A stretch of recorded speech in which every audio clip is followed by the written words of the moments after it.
नमस्कार बच्चों, कैसे हैं आप सब। आशा करती हूँ आप सभी अच्छे होंगे, स्वस्थ होंगे, खुश होंगे और अपनी पढ़ाई भी अच्छे से कर रहे होंगे। तो जैसा कि आप सभी जानते हैं, मैं हूँ आपकी हिंदी की अध्यापिका और मैं स्वागत करती हूँ आप सभी का आईसीटी वर्चुअल क्लासरूम में।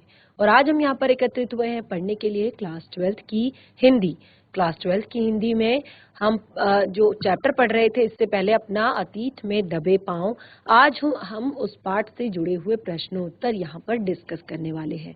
क्योंकि जैसे कि मैंने आपको बताया, चैप्टर आपका परीक्षाओं की दृष्टि से भी महत्वपूर्ण है और साथ ही आपको अपडेट करता है। आपको एक तरह से ये चैप्टर जो है, जो पुरातत्व से जुड़ी हुई चीजें हैं, जो कुछ जानकारियां हैं हमारे इतिहास से जुड़ी हुई, हमारी सभ्यता विकास से जुड़ी हुई, वो सारी बातों से आपको ये परिचित कराता है। तो चैप्टर इंटरेस्टिंग तो था ही, आपने देखा कि किस तरह से हमें बहुत सारी बातें यहाँ पर पता चली कि क्या क्या चीजें हमें इस पाठ में यहाँ पर जानने को मिली कि पाठ में क्या क्या चीजें थी, क्या क्या हमें वहां से चीजें प्राप्त हुई। तो बाकी का जो हमारा चैप्टर है वो कंप्लीट हो चुका था। अब हम पाठ से जुड़े हुए प्रश्नोत्तर यहाँ पर डिस्कस करने वाले हैं। तो बिल्कुल रेडी हो जाइए कॉपी पेन पेंसिल लेकर, क्योंकि आपने जो प्रश्नों के उत्तर हैं वो नोट डाउन भी करने हैं। जो प्रश्नों के उत्तर हैं वो आप अपनी कॉपी में लिखेंगे, साथ ही समझेंगे भी, क्योंकि अगर आप उतना जल्दी जल्दी नहीं लिख पाएंगे, रफ कॉपी में नोट डाउन करें और उसके बाद समझ के आप उसको फेयर कॉपी में भी नोट डाउन करेंगे बाद में। तो इस तरह से शुरू करते हैं हम आज का सेशन। चलते हैं स्मार्ट बोर्ड की तरफ। सभी बच्चे ध्यान पूर्वक पढ़ेंगे और साथ ही समझने का प्रयास भी करेंगे। तो इस तरह से देखिए, पाठ हमने पढ़ लिया था। पाठ के बाद हमने पाठ से जुड़ा हुआ जो सार था पाठ का, एक तरह से वो भी हमने पाठ से जुड़ी हुई जो सारी बातें थी, जैसे हमने अपने लास्ट सेशन में काफी कुछ चीजें पढ़ी कि जैसे जो हड़प्पा सभ्यता है, उस जो मोहनजोदड़ो सभ्यता है या जो सिंधु घाटी की सभ्यता है, अंततः उसमें अनेक रहस्य जो हैं वो आज तक भी सामने नहीं आए हैं। सिंधु घाटी के लोग कला प्रिय थे, तो उनकी जो कला प्रियता, जो उनकी वास्तुकला थी, उनके धातु पत्थर की मूर्तियां जो थी, मृद भांड जो थे, उनके जो चित्रित जो मनुष्य थे, वनस्पति थे, पक्षियों की छवियां थी, उनकी जो सुनिर्मित उनकी जो मोहरें थी, वो सब उन पर उकेरी गई थी। और लास्ट में हमने यहाँ पर एक चीज जो पढ़ी थी वो थी कि यहाँ की आकृतियां, खिलौने और सुघड़ अक्षरों से ये सिद्ध होता है। सिंधु घाटी की सभ्यता की खूबी उसका सौंदर्य बोध है, जो राज पोषित तथा धर्म पोषित न होकर, यानी कि ना तो राज पोषित है और ना धर्म पोषित है। वो अजायब घर में तांबे और कांसे की सुइयां भी रखी गई हैं। काशीनाथ दीक्षित को सोने की 3 सुइयां मिली। शायद ये काशीदेकारी में काम आती होंगी, यानी कि कढ़ाई करने में काम आती होंगी। नरेश के बदन पर आकर्षक गुलकारी वाला दुशाला भी है, यानी कि वहां के जो राजा हैं उनके बदन पर आकर्षक गुलकारी वाला, जहां पर फूलों की गुलकारी की गई हो, बहुत सुंदर एक दुशाला है। आज छापे वाले कपड़ा अजरक सिंध की खास पहचान है। यहाँ हाथी दांत, तांबे के सुएं भी मिले, जो कि शायद दरिया बनाने के काम आते थे। अब मोहनजोदड़ो में खुदाई बंद कर दी गई है, क्योंकि सिंधु पानी के रिसाव से क्षार और दलदल की समस्या पैदा हो गई है। अब इन खंडहरों को बचाकर रखना ही बड़ी चुनौती बन गई है। तो इस तरह से चैप्टर हमारा कंप्लीट हो चुका था। काफी सारे देखिए शब्दार्थ आप जैसे कि देख सकते हैं। अतीत में दबे पांव, पहला जो आपका पाठ का नाम ही जो यहाँ पर दिया गया है, अतीत में दबे पांव, तो इसमें प्राचीन काल के अवशेष, जो प्राचीन काल के अवशेष हैं, उनके बारे में बात की गई है कि प्राचीन काल में कौन कौन से अवशेष थे, कौन कौन सी चीजें थी, जो प्राचीन काल के क्या कुछ जो चिन्ह निशान जो है उनके बारे में। दूसरा यहाँ पर है मोहनजोदड़ो। मोहनजोदड़ो अर्थात मुर्दों का टीला। पाकिस्तान के सिंध प्रांत में ये एक पुरातात्विक स्थल है। पाकिस्तान के सिंध प्रांत में ये एक पुरातात्विक स्थल है और जिसको कहा गया है मोहनजोदड़ो। हड़प्पा ये पाकिस्तान के पंजाब प्रांत का पुरातात्विक स्थल है। जो पाकिस्तान में जो पंजाब है वहां का ये पुरातात्विक स्थान है और इसको क्या कहा है? हड़प्पा। परवर्ती अर्थात बाद के काल का, परवर्ती काल कहते हैं जिसको, वो उसका अर्थ है बाद के काल का। या कई शब्द इसमें ऐसे आए हैं, देखिए, जो आपको शायद समझ में ना आए हो। अगला है परिपक्व दौर, तो उसका अर्थ होता है समृद्ध काल। ऐसा टाइम वहां पर था, एक परिपक्व दौर था वो सभ्यता का, यानी कि वहां पर से काफी सारी चीजें जो आज भी, जैसे कि हमने कहा था कि पंजाब में और भारत के और भी जगहों पर आज भी इसी तरह की जो एक तरह से नगर नियोजन की जो प्रक्रिया है, वहां के घर बनाने की जो प्रक्रिया है, तरीका है, वो प्रयोग किया गया है। उत्कृष्ट, उत्कृष्ट का अर्थ होता है सर्वश्रेष्ठ। व्यापक का अर्थ होता है विस्तृत, जो बहुत बड़े क्षेत्र में फैला हो। चित्रित भाड़े, चित्रित भाड़े यानी कि ऐसे बर्तन जिन पर चित्र बने हों, ऐसे बर्तन जिन पर चित्र बनाए गए हों। साक्ष्य का अर्थ होता है प्रमाण। आबाद का अर्थ है जहां लोग रहते हों। टीले अर्थात मिट्टी के छोटे बड़े शिखर, जो छोटे बड़े इस तरह से टीले बनाए जाते हैं, इस तरह से मिट्टी, समतल मिट्टी पर इस तरह के जो छोटे छोटे जो टीले बन जाते हैं। खूबी का अर्थ होता है विशेषता। आदिम का अर्थ है अत्यंत प्राचीन। अल्हाम का अर्थ होता है ईश्वरीय प्रेरणा। सर्पिल, सांप की तरह टेढ़ा मेढ़ा।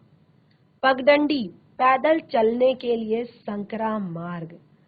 अयलक, अपलक अपकाए बिना निरंतर, यानी कि पलक झपकाए निरंतर देखते रहना। नागर अर्थात नगरीय गुणों से युक्त सभ्यता। लैंडस्केप अर्थात भूदृश्य। आलम, संसार। ऐतिहासिक यानी कि जो इतिहास में प्रसिद्ध रहा हो। ज्ञानशाला, विद्यालय। कोठार, भंडार। अनुष्ठानिक यानी कि जो पर्वों में प्रयोग किया जाता हो। महाकुंड यानी कि यज्ञ करने का विशाल कुंड। अद्वितीय, अनोखा। वास्तु कौशल यानी कि भवन निर्माण में जिसको कौशल प्राप्त हो। नगर नियोजन यानी कि नगर को बसाने की सही विधि, शहर को बसाने की विधि।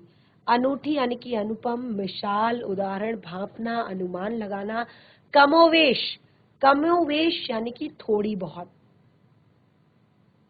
अराजकता, अशांति या अव्यवस्था।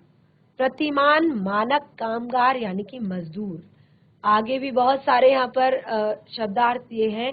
विहार का अर्थ होता है बौद्ध आश्रम। सायास का अर्थ होता है प्रयत्न सहित। धरोहर यानी कि उत्तराधिकार में प्राप्त कोई भी चीज, कहते हैं ना, ये धरोहर के रूप में हमने संभाली है, यानी कि उत्तराधिकारी के रूप में। जैसे एक राजा को उसका जो राज्य होता है वो अपने पुत्र को देता है किसी धरोहर के रूप में कि ये हमारी धरोहर है और अब ये तुम्हें संभालनी है। ठीक है। दैव का अर्थ होता है ईश्वरीय। अनुष्ठान का अर्थ होता है कोई भी आयोजन। पात का अर्थ होता है पंक्ति। पार्श्व का अर्थ होता है अगल बगल की जगह। समरूप यानी कि समान। धूसर, धूल से रंगे हुए। निकासी, निकलना। बंदोबस्त यानी कि इंतजाम करना। परिक्रमा यानी कि गोल चक्कर लगाना। जग जाहिर, सभी के द्वारा जाना हुआ। निर्मूल, शंका रहित। अवशेष चिन्ह। भग्न यानी कि टूटी हुई। वास्तुकला, भवन निर्माण की कला। चेतन यानी कि मस्तिष्क का जागृत हिस्सा। कहते हैं ना चेतन और अचेतन। कई बार हम क्या होते हैं, सारी चीजें सुन रहे होते हैं, सारी चीजें देख रहे होते हैं, लेकिन फिर भी हम उसे समझ नहीं पाते, फिर भी हम उस पर रिएक्ट नहीं करते, तो वो है अचेतन। यानी कि आंख से दिख रहा है लेकिन मस्तिष्क जो है उन चीजों को नहीं ग्रहण कर रहा है। अवचेतन यानी कि मस्तिष्क का सोया हुआ हिस्सा अवचेतन में चले जाते हैं। बाशिंदे यानी कि निवासी। सरोकार, प्रयोजन। याजक नरेश, यज्ञकर्ता जो राजा है। चौकोर, जिसकी चारों भुजाएं बराबर हों। आयताकार, जिसके आमने सामने की भुजा बराबर हो।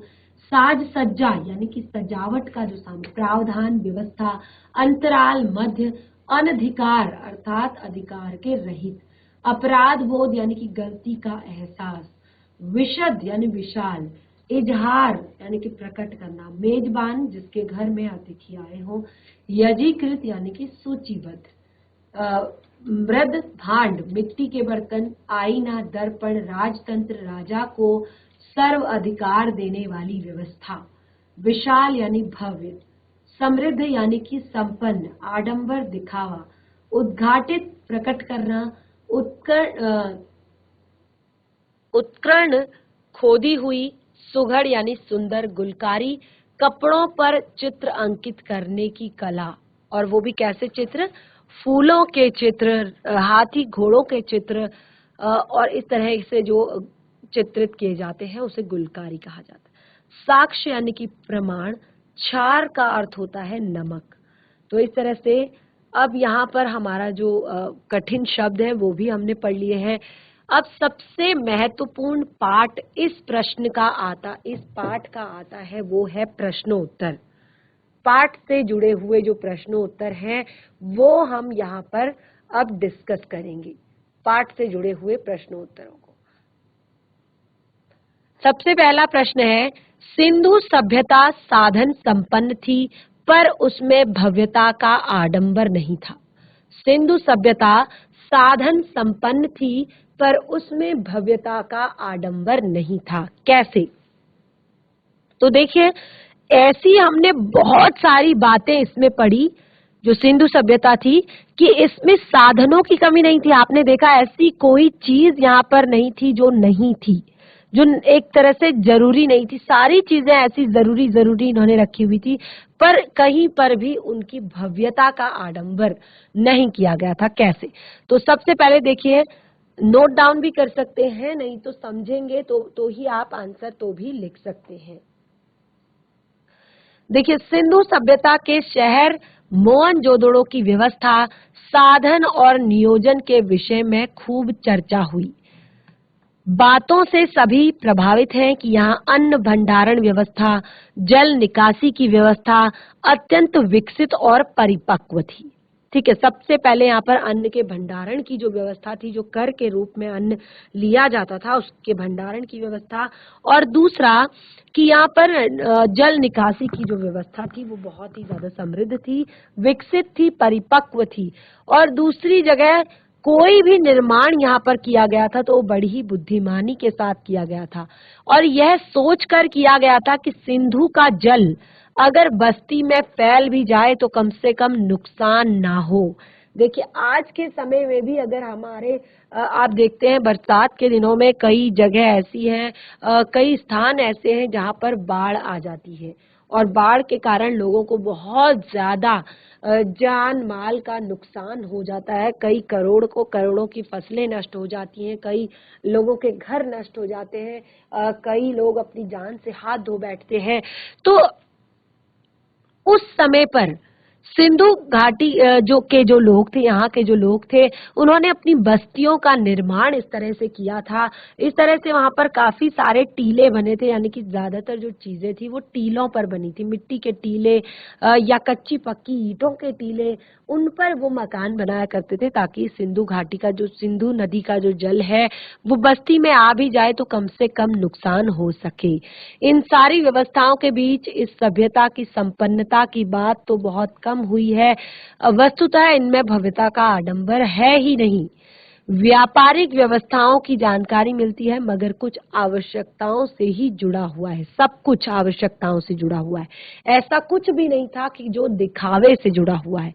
भव्यता का प्रदर्शन कहीं पर भी नहीं मिलता है, यानी कि सब लोग साधन संपन्न तो थी, यानी कि लोगों को जीवन जीने के लिए जो भी साधन चाहिए वो सब कुछ थे, लेकिन कहीं पर भी भव्यता का आडंबर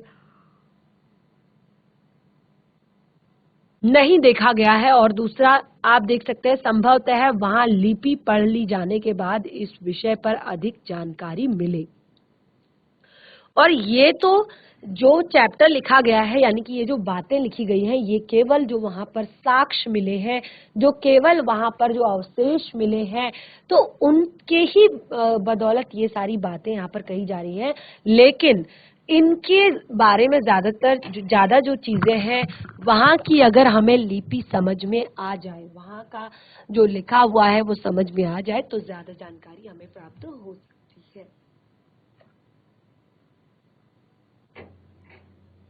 अगला प्रश्न है, देखिए प्रश्न यहाँ पर दो तरह से दिया गया है। पहला देख सकते हैं, सिंधु सभ्यता की खूबी उसका सौंदर्य बोध है जो राज पोषित। देखिए प्रश्न एक से बढ़कर एक यहाँ पर आ रहे हैं और सारे ही प्रश्न बहुत ज्यादा महत्वपूर्ण है आपकी परीक्षाओं की दृष्टि से।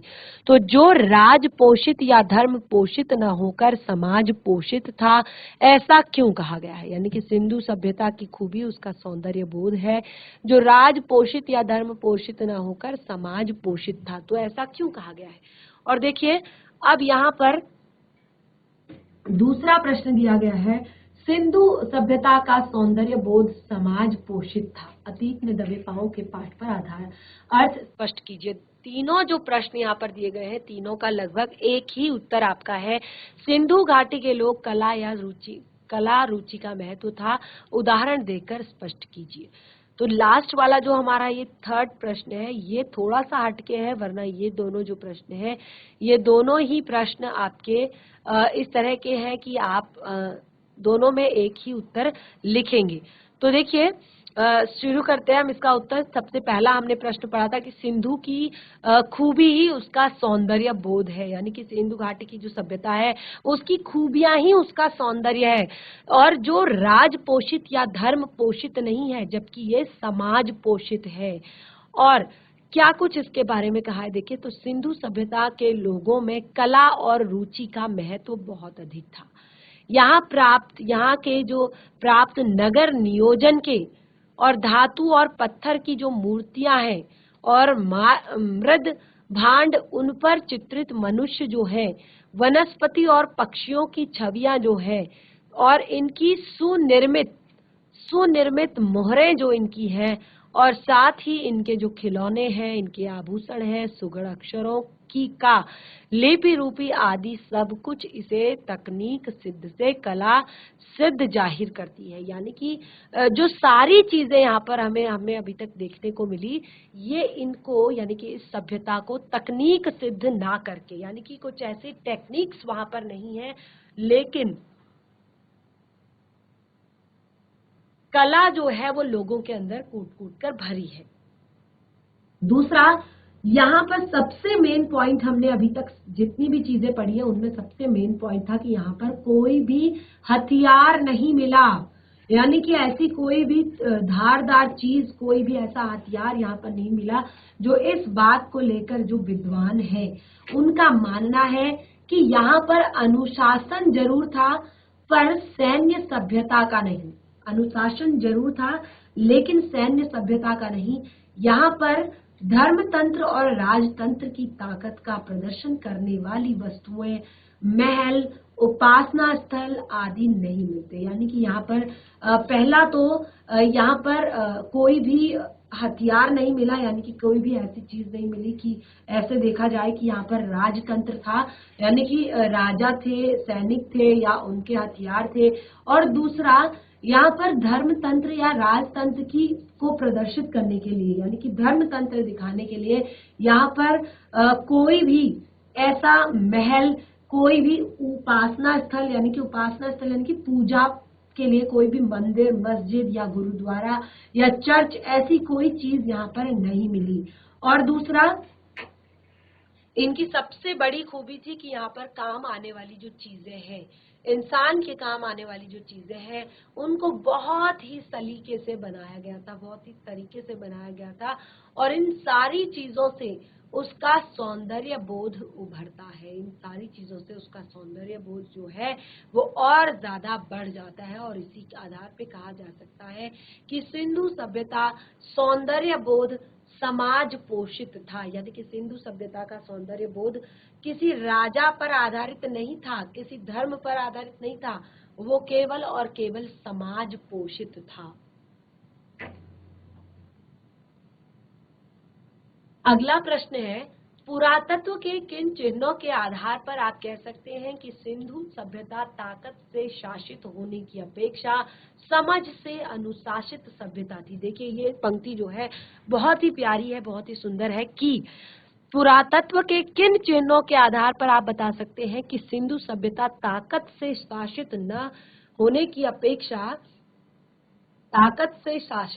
अपेक्षा समझ से अनुशासित थी। और बिल्कुल सेम इसी का एक उत्तर यहाँ पर दिया गया, एक और प्रश्न यहाँ पर दिया गया है, सिंधु सभ्यता ताकत से शासित न होने की समझ से अनुशासित सभ्यता थी, अतीत में दबे पांव के आधार पर उत्तर दीजिए। तो जिस तरह से आपने यहाँ पर उत्तर देना है कि ये जो सभ्यता है ये शासित होने की जगह, एक तरह से शासित होने की जगह ये अनुशासित सभ्यता थी। तो देखिए इसके अवशेष कैसे प्राप्त हुए। सिंधु सभ्यता के जो अवशेष प्राप्त हुए उनमें औजार तो हैं पर हथियार नहीं है। मोहनजोदड़ो हड़प्पा से लेकर हरियाणा तक समूचे सभ्यता में हथियार उस तरह नहीं मिलते हैं जिस तरह के हथियार राजस्थान में होते हैं, यानी कि उन लोगों के पास होते हैं। दूसरी जगह यहाँ पर राजतंत्र और धर्मतंत्र की ताकत के प्रदर्शन करने वाले महल, उपासना स्थल, मूर्तियां और पिरामिड नहीं मिलते थे।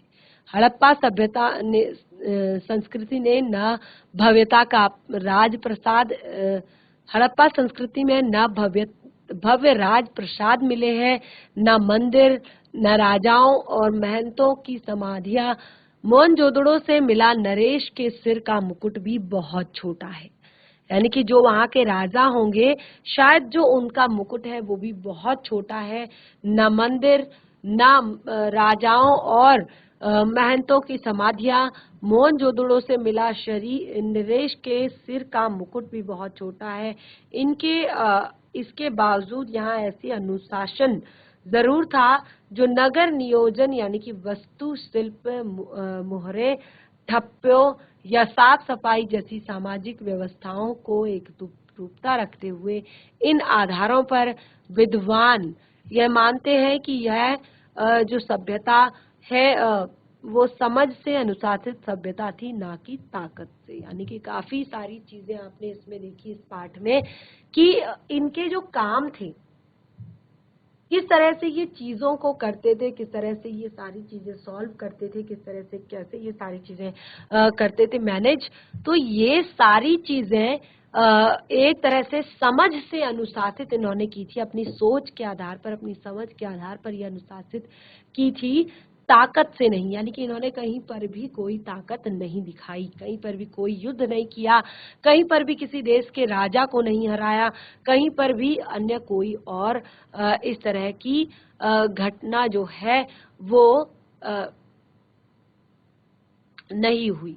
तो अगला प्रश्न है, यह सच है कि किसी आंगन की टूटी फूटी सीढ़ियां अब आपको नहीं ले जाती, वे आकाश की तरफ अधूरी रह जाती हैं, लेकिन उनके अधूरे पायदानों पर खड़े होकर अनुभव किया जा सकता है कि दुनिया की छत पर है, दुनिया की छत पर है और उसके बाहर झांक रहे हैं। और इस कथन के पीछे अलख का क्या आश्रय है। तो लेखक यहाँ पर क्या कहते हैं कि दुनिया की यहाँ पर ये सच है कि किसी आंगन की टूटी सीढ़ियां आपको कहीं नहीं लेकर जाती, वे आकाश की तरफ केवल अधूरी रहकर छूट जाती हैं। और लेखक कहते हैं इन अधूरे पायदानों पर खड़े होकर अनुभव किया है कि आप दुनिया की छत पर हैं। उन्होंने केवल वहीं पर खड़े होकर ये अनुभव किया कि वो दुनिया की छत पर है और वहां से आप इतिहास को नहीं एक तरह से देख सकते, उसके पार झांक रहे हैं। इस कथन के पीछे क्या आश्रय है। तो देखिए इस कथन के पीछे लेखक कहते हैं कि मोहनजोदड़ो में हिंदू सभ्यता के अवशेष बिखरे हैं और यहाँ के मकानों की जो सीढ़ियां हैं उसे कालखंड का पूर्व का एहसास कराती है, जब यह सभ्यता अपने चरम पर रही होगी।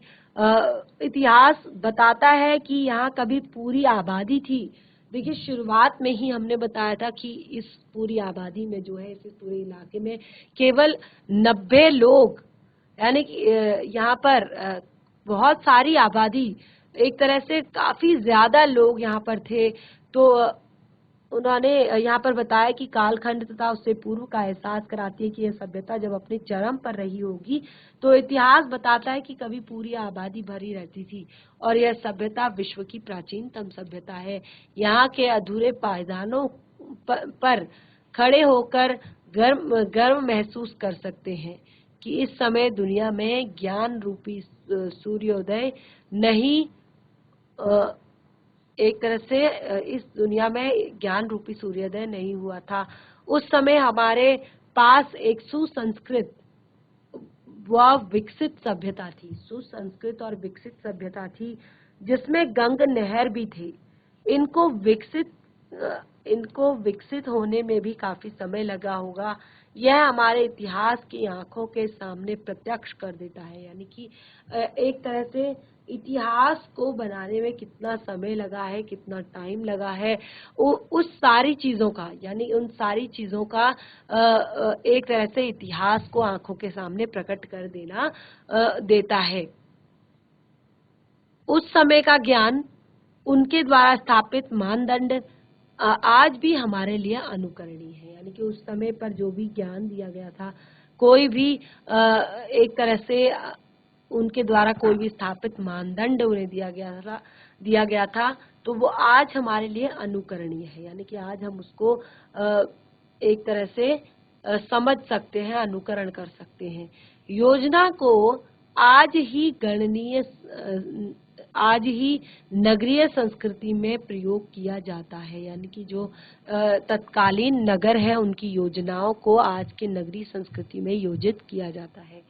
अगला प्रश्न है, काफी लेंदी प्रश्न है। देखिए सारे प्रश्न जो है आपके काफी लेंदी है। अब आप क्लास 10th में हैं तो केवल 1 या 2 4 लाइन का उत्तर लिखकर आप नहीं छोड़ेंगे, बिल्कुल प्रॉपर हेडिंग वाइज आप सारी चीजें एक्सप्लेन करेंगे।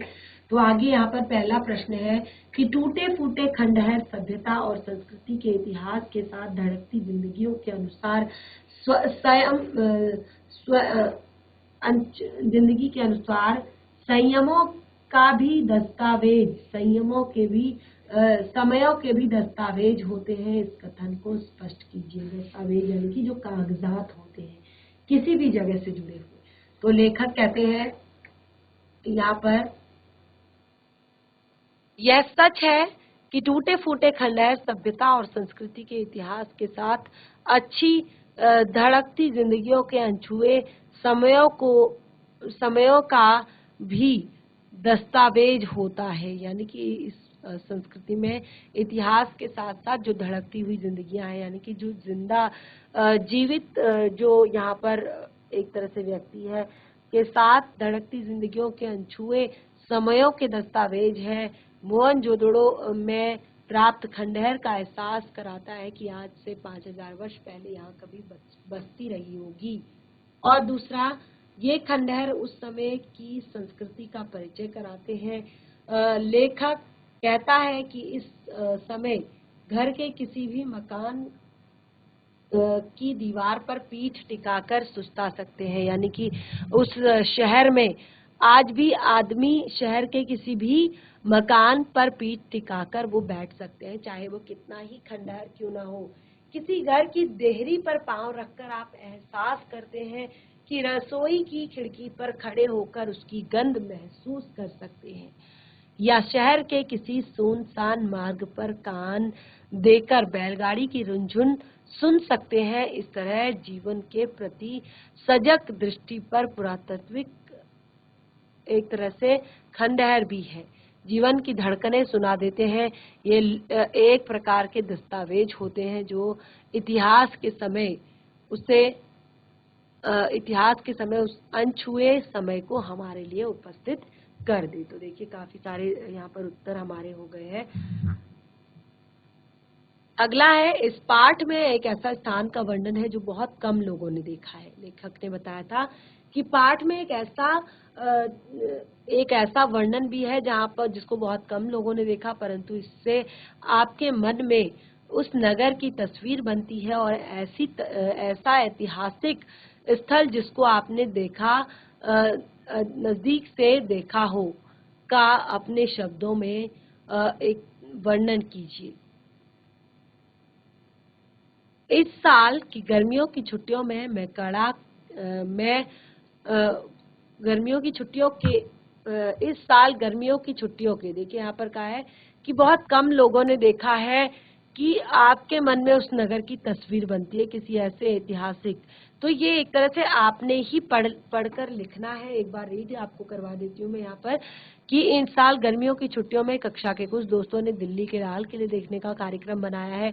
अब ये आपके लिए हिंट है, ठीक है, आप ऐसे प्रश्न का उत्तर दे सकते हैं। और किले को देखने के बाद मन में कल्पना हिलोरे मार रही है। इसे देखकर मुगल सत्ता के मजबूत आधार का पता चलता है।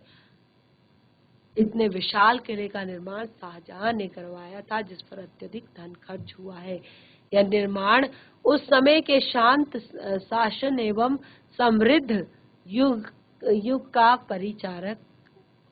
परिचय कराता है।